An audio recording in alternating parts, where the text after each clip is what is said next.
I'm tired from work, stop nagging me.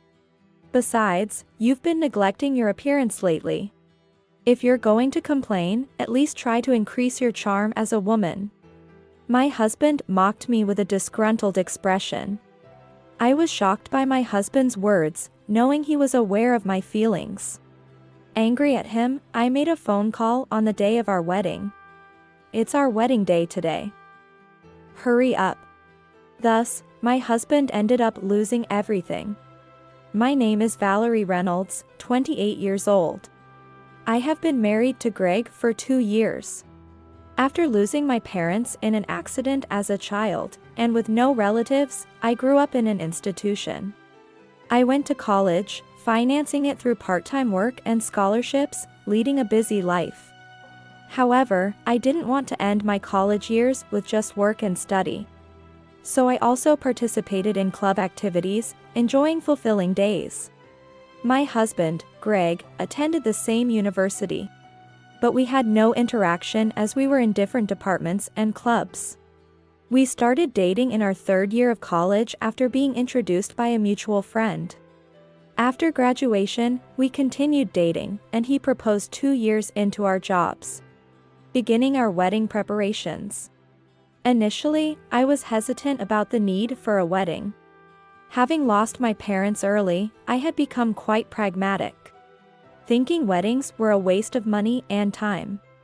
However, as I began to visit venues and choose dresses, I started looking forward to the wedding. Hearing about the wedding plans from the planner, I grew excited. My in-laws were also looking forward to the wedding, and I began to feel more enthusiastic as I heard their wedding stories. Even at work, I would daydream about the wedding, eagerly anticipating it. Then, suddenly, my in-laws were in a severe accident and became unconscious. The news, reminding me of my parents' accident, left me feeling faint. They had always been kind and considerate towards me, and were delighted about the wedding. To me, who had lost her parents early, they felt like my real parents. This news was a huge shock, almost making me pass out. Fortunately, they received prompt treatment, and their lives were no longer in danger, which was a huge relief. Until I heard this news, I was extremely anxious. Seeing them regain consciousness, I collapsed from relief. Regarding the hospitalization, my husband, who was pale with worry, and I had to bear some of the costs, even though insurance covered most of it. As my in-laws were not fully conscious, we couldn't use their accounts. Therefore, since my in-laws couldn't attend the wedding due to their injuries, we decided to cancel it. I didn't want to have the wedding while they were still injured. We chose to use the wedding funds for their hospital expenses instead. Additionally, as my husband didn't have much savings, I contributed from my savings. I didn't regret it, as I wished for their long life. In fact, I was willing to spend any amount if it meant their recovery. My husband and I decided to just register our marriage for now, and save up for a wedding when his parents recovered. I worked hard every day, looking forward to the wedding and saving money. We lived frugally, being very mindful of our finances. When my in-laws learned that we had canceled the wedding and paid their hospital bills because of them, they felt guilty. However, when we told them we intended to have the wedding once they recovered, they looked forward to it and seemed motivated to get better. We didn't ask for repayment, just wishing for their quick recovery. To save for the wedding, we lived frugally and helped each other with household chores. About 6 months after our registration, my husband started working late regularly.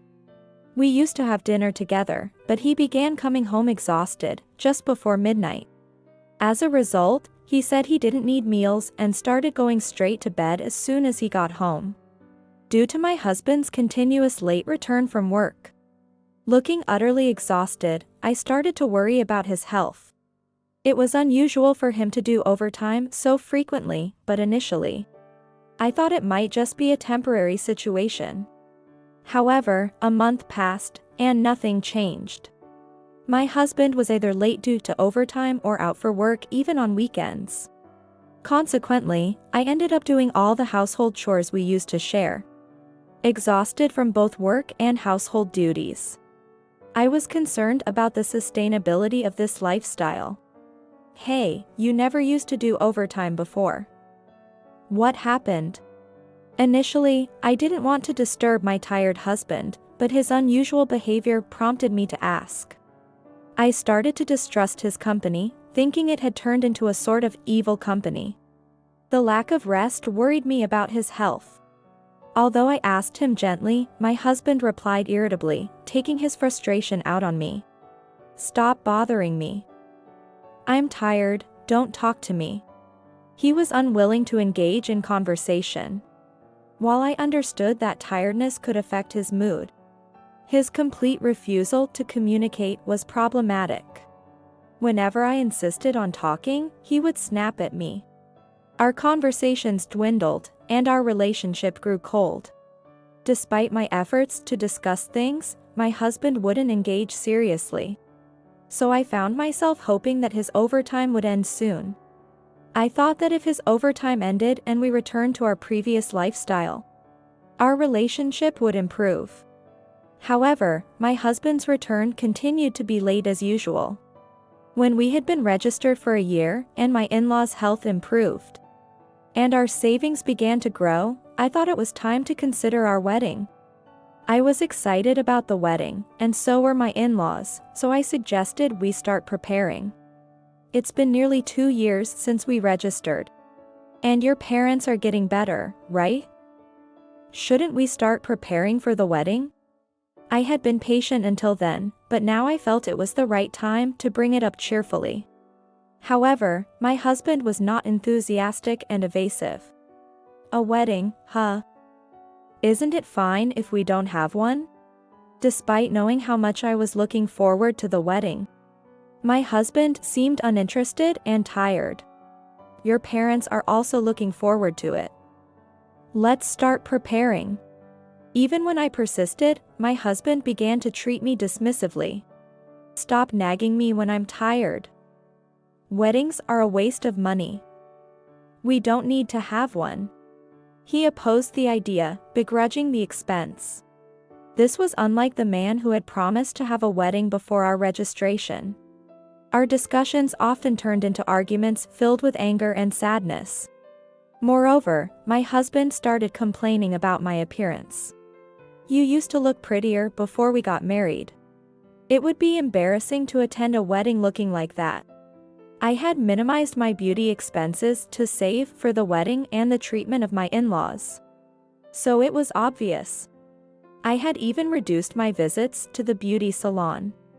Yet, my husband complained further, saying I had become nagging and less feminine. You've lost your femininity. He said it as if spitting out the words. It seemed he didn't find it amusing that I had increasingly been speaking my mind to my husband.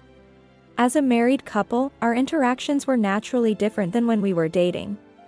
I was taking responsibility as a wife, but to be criticized for it was unfair.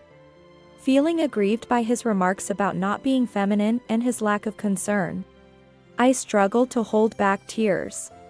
Our conversations often led to arguments, resulting in a strained and unhappy marriage. One day, my college friend, Kathy Morris, invited me for a change of scenery to a high-end restaurant in a hotel. Kathy knew about my troubles with my husband and had been encouraging me for over a year and a half. As our relationship continued to deteriorate, concerned about my growing depression, she had suggested this outing. Let's change the mood here. Valerie, you have been enduring a lot since your registration, and you deserve a treat for yourself. Since my registration, I had been visiting my in-laws while saving money for the wedding by cutting down on expenses. I used to be particular about beauty and fashion, but I had minimized it, resisting the temptation to buy desired cosmetics and clothes. I managed to make do with what I already had, gradually losing the joy of shopping. Kathy's words made me realize that I had indeed been enduring a lot. Thinking that a nice meal might be a good way to recharge, I decided to join her for lunch. It felt good to have something enjoyable planned after a long time. That day, even my usually grumpy husband seemed in a good mood, humming and looking excited. "You seem happy. Is something going on?" When I asked out of curiosity, he cheerfully mentioned he was going on a week-long business trip. "I've been stuck going to the office all this time. So even though it's for work, it feels like a trip. I'm looking forward to it." He was scheduled to leave on the same day I was going to lunch, planning to catch the train. "I'll be leaving early for the first train." On the day, Greg left the house smiling around 5 a.m. As for me, I decided to wear a formal dress I had from my university days to the upscale restaurant, putting extra effort into dressing up for the first time in a while. I was relieved the dress still fit, as it was the only outfit I had that seemed suitable for a high-end restaurant at the hotel. The hotel, where weddings are also held, had a wedding scheduled that afternoon, as indicated by the sign at the entrance. It seemed the wedding ceremony would take place in the adjacent church, followed by a reception in the hotel's grand hall. I looked at the sign with envy and entered the restaurant. It was a popular place despite being expensive, so I had reserved a table for 11 a.m. And we were promptly seated upon arrival. Kathy and I enjoyed a delicious meal, and while having coffee afterward, it seemed the wedding was about to start. Kathy noticed first and directed my gaze toward the window overlooking the outside, where the bride was walking, seemingly about to enter the ceremony venue with a man who appeared to be her father. The bride, in a pure white dress, looked blissful. The dress was beautiful, and so was she, making me look forward to my own wedding someday. The ceremony was happening behind where I was seated. After watching the bride enter, I turned back to my table. After talking with Kathy for a while, she suddenly choked on her coffee. "What's wrong? Are you okay?" Concerned, I saw Kathy staring in disbelief behind me. With a trembling voice, she said, "Hey, isn't that guy?" Prompted by her reaction, I looked back and saw, to my shock, the man walking beside the bride in a tuxedo was unmistakably my husband. "What? Huh? Why?" Shaken, I blurted out, and Kathy, realizing she wasn't mistaken, started to get angry. "What is he doing, leaving Valerie behind like this?" Kathy, knowing my husband from before and having heard about our issues, was furious to see him with another woman. As I started to get overwhelmed, Kathy's anger helped me regain my composure. I stopped her from confronting my husband and made an urgent call. "Hello, Mother?" I called my in-laws, asking them to come quickly with a sense of urgency. "There's a wedding today. Hurry." I was so shaken by the sight of my husband that I inadvertently dropped formalities. Hearing wedding, my mother-in-law happily mentioned she was with relatives and would come right away before hanging up. "A wedding today. Congratulations." "Wow, how wonderful. Congratulations." It seemed that my in-laws and their relatives were nearby, as they arrived at the hotel within 5 minutes. Everyone wore happy smiles, especially my in-laws, who seemed overjoyed. "Oh, it's been a while. Kathy, you're here too." Kathy and my husband have been childhood friends, so she was familiar with my in-laws. My mother-in-law greeted her warmly. However, they quickly noticed my husband's absence and began to look puzzled. Kathy's expression, too, was far from the joyous mood of a wedding. It was tense. I hadn't explained the situation clearly over the phone, so I felt sorry for getting their hopes up. But I proceeded to tell them the truth. "Actually, Greg got married to another woman today." "What?"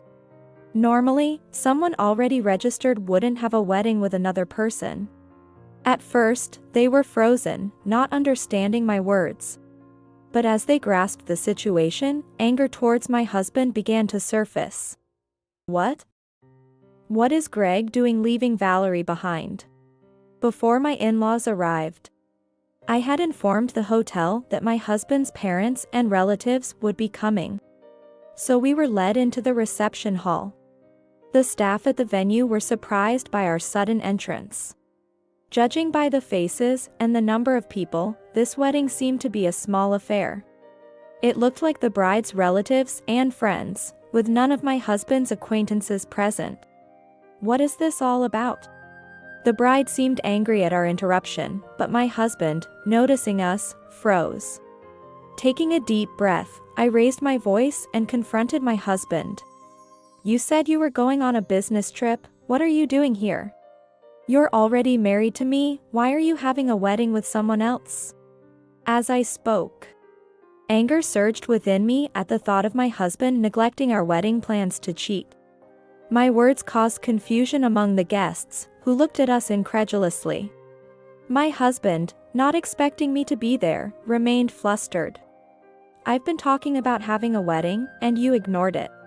What is this all about? So, when I raised my voice to explain the situation in more detail, the bride responded before my husband could. Maybe it's because you're not attractive. Unrelated people should leave. Don't disturb the wedding. That man over there is my husband, so I am involved. The bride was assertive, but I stood my ground, raising my voice. It seemed she knew about the affair and still went ahead with the wedding, which made me more determined not to let her win. The argument revealed that the bride knowingly married a married man, and everyone at the venue turned their condemning eyes towards my husband and the bride.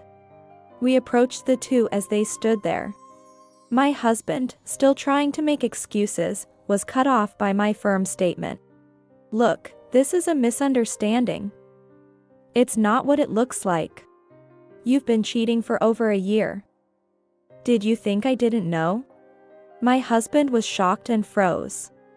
I had been aware of his infidelity and had even hired a private investigator to confirm my suspicions. It was obvious something was off with his constant late nights and weekend absences. Underestimating me was his mistake. I knew that the other woman worked at the same company as him. So much for your business trip on the train. It's quite close, isn't it?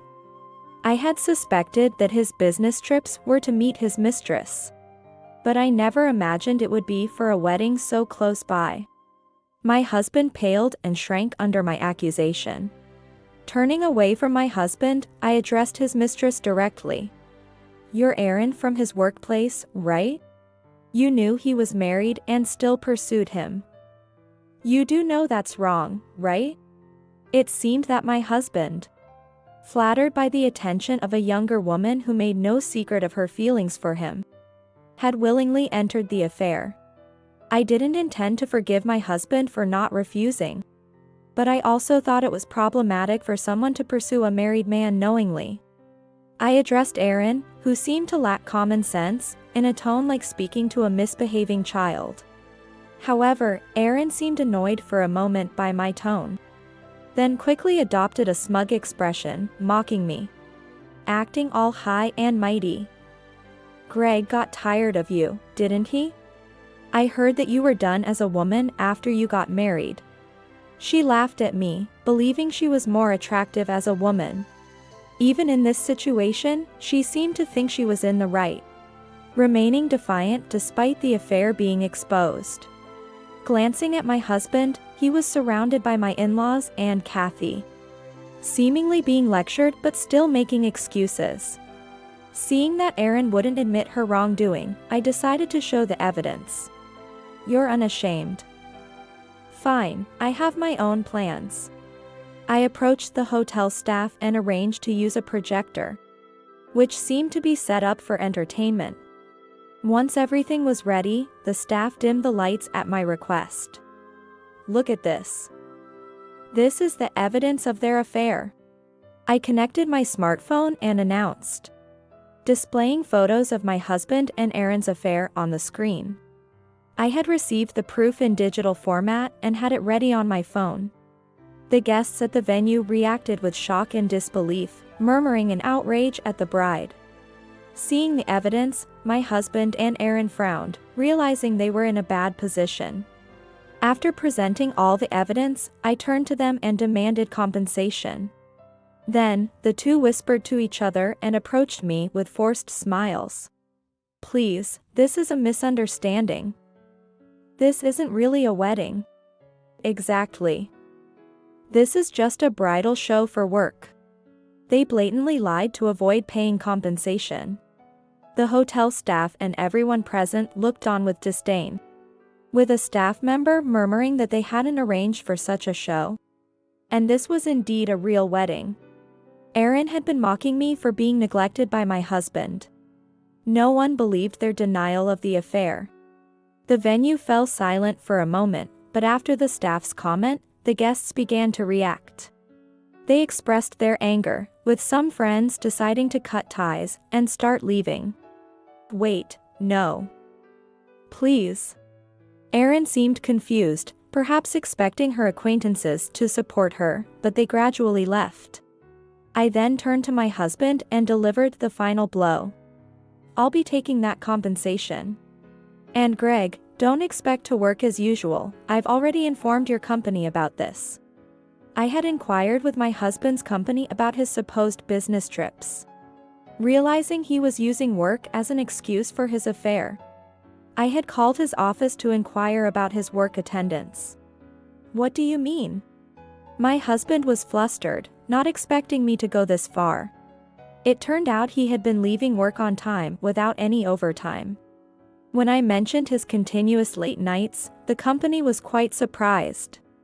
Moreover, it turned out my husband had been pretending to be a devoted husband at work.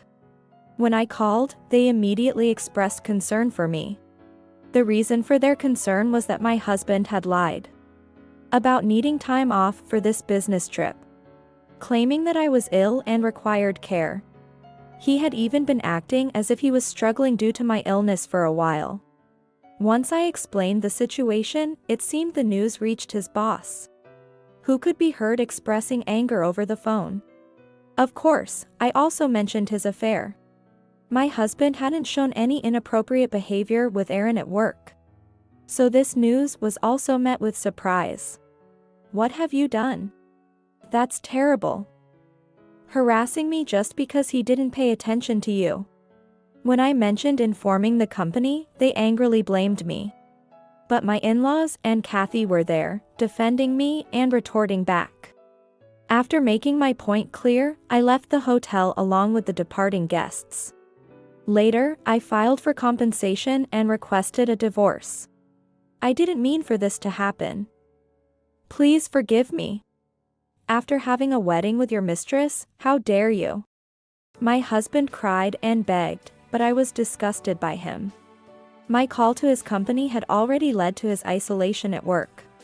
Furthermore, despite demanding compensation from Aaron, there was no response.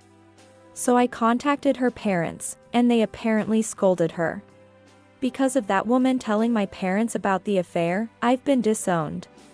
They said I have to pay the compensation myself. What am I supposed to do now?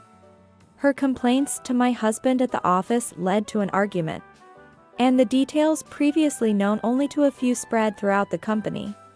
Consequently, both were judged as having character flaws and received demotion orders to remote locations, resulting in decreased salaries. My husband, who hadn't been as diligent in saving as I had, pleaded that he couldn't pay such a large sum. "I can't pay this much." I had already moved, so my husband couldn't come directly, but he persistently contacted me. Eventually, my in-laws intervened, and I received the compensation, finalizing the divorce. Aaron also paid her dues, successfully concluding the affair-related proceedings. It took much longer than expected, but I finally felt relieved when the compensation was settled, and my husband's persistent contacts ceased. Regarding the cost of the wedding my husband had with Aaron, it was revealed that he had asked my in-laws for a refund of the medical expenses we had covered, thus having access to a substantial amount of money. Astonishingly, upon my husband's request, My in-laws had given him a large sum of $20,000. We thought it was for a nice wedding to surprise you, Valerie, as Greg said he wanted to make you happy. We gave it to him thinking of all the help you've given us. Of course, I was unaware that my husband had said such things. My in-laws kept it a secret because my husband wanted to surprise me with a lavish wedding. Since I had contributed more to the medical expenses, it should have been a matter to discuss with me. Hearing this, I felt more exhausted than angry at my husband's selfishness, using money for an affair under pretense. Shame on him. We gave that money thinking it was for Valerie. Upon learning of my husband's misuse of money, my in-laws became furious and disowned him. Later, I heard my husband and Erin did get married, but they didn't seem happy. Both incurred debts to pay the compensation and were now working tirelessly to repay, living in a cheap, run-down apartment. Furthermore, Erin, being quite assertive, often scolded my husband, and he had no freedom in spending money. My husband, easily swayed by her, seemed destined to be led by her. Though I was shocked when I first discovered my husband's affair, I now feel relieved to be rid of such an unreliable husband. Since then, my in-laws and Kathy, who introduced me to my husband, have apologized, but I told them not to worry as it was my husband's fault. Although divorced from my husband, I maintain a good relationship with my in-laws. They are like real parents to me, sensible and understanding. Which makes me wonder why my husband turned out the way he did. While I still long for a wedding, this experience has tired me. So I've decided to enjoy my single life for a while.